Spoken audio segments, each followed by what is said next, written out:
एक बार यमराज जी एक बूढ़ी माता के पास आए और बोले कि माता, तुम्हारा समय अब संपूर्ण हुआ, अब तुम्हें मेरे साथ चलना होगा। बताओ तुम कहाँ चलोगी, स्वर्ग या नर्क? बूढ़ी माता जी उनकी बात सुनकर बोली, आप मुझे कहाँ ले जाने आए हैं, स्वर्ग में या नरक में? तो यमराज जी बोले, तुमने पूरे जीवन बहुत ही अच्छे कर्म किए हैं, इसलिए मैं तुम्हें स्वर्ग ले जाने आया हूँ। तो माता जी बोली कि मैं स्वर्ग और नर्क दोनों ही देखना चाहती हूँ, उसके बाद मैं कुछ निर्णय करूँगी। तो यमराज जी बोले, जैसी आपकी इच्छा। यमराज जी उन्हें स्वर्ग और नर्क के दर्शन कराने ले चले। माता ने बोला कि पहले मैं नर्क को देखूंगी। उन्होंने देखा कि नर्क में सभी व्यक्ति बहुत ही दुबले पतले हैं, उनके शरीर पर मांस केवल मात्र नाम को ही है। पर उन्होंने देखा कि नर्क में एक बहुत बड़ा सा घड़ा भी है, पर कोई भी व्यक्ति उस घड़े तक नहीं पहुंच पा रहा है। बूढ़ी माता ने नर्क में एक आत्मा से पूछा कि इस घड़े में क्या है?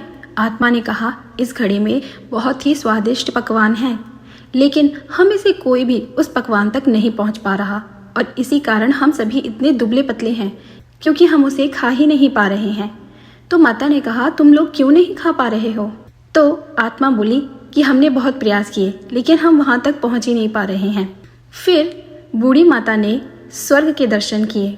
उन्होंने देखा स्वर्ग में सभी हष्ट-पुष्ट हैं, सभी बहुत खुश हैं, लेकिन उनकी नज़र पड़ी कि यहाँ भी एक बहुत बड़ा सा घड़ा था, जो घड़ा स्वादिष्ट पकवान से भरा हुआ था। तो माता ने स्वर्ग में एक आत्मा से पूछा कि आप में से कोई भी उस घड़े तक पहुँचने का प्रयास क्यों नहीं कर रहे हैं? तो स्वर्ग की आत्मा ने कहा कि अभी हम सभी खाकर ही बैठे हैं, हम सभी तृप्त हैं। तो माता ने कहा कि आप सब उस घड़े तक कैसे पहुँचे? तो उस आत्मा ने कहा कि यहाँ पर बहुत सारे वृक्ष हैं और हमने उन वृक्षों की लकड़ियों का ही इस्तेमाल किया और उससे सीढ़ी बनाकर हम इस घड़े तक पहुँचे, और जब भी हमें भूख लगती है हम उस स्वादिष्ट भोजन को खा लेते हैं। उस आत्मा की इस बात को सुनकर बूढ़ी माता को समझ आया कि ईश्वर हमें केवल चीज़ें नहीं देता, बल्कि उन चीज़ों तक पहुंचने का सारा साधन भी देता है। हमें केवल उस साधन को जुटाना होता है और उस चीज़ को प्राप्त करने के लिए मेहनत करनी होती है।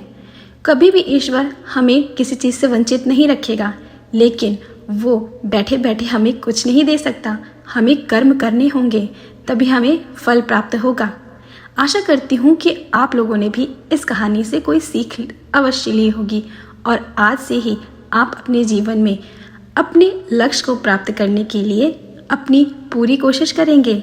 यदि आपको मेरी इस कहानी से थोड़ी सी भी प्रेरणा मिली हो तो मेरी इस वीडियो को ज़रूर लाइक कीजिएगा और ज़्यादा से ज़्यादा लोगों से शेयर कीजिएगा, ताकि उनका टूटा हुआ मनोबल भी फिर से जुड़ सके और उनके मन में एक नई आशा की किरण जगे।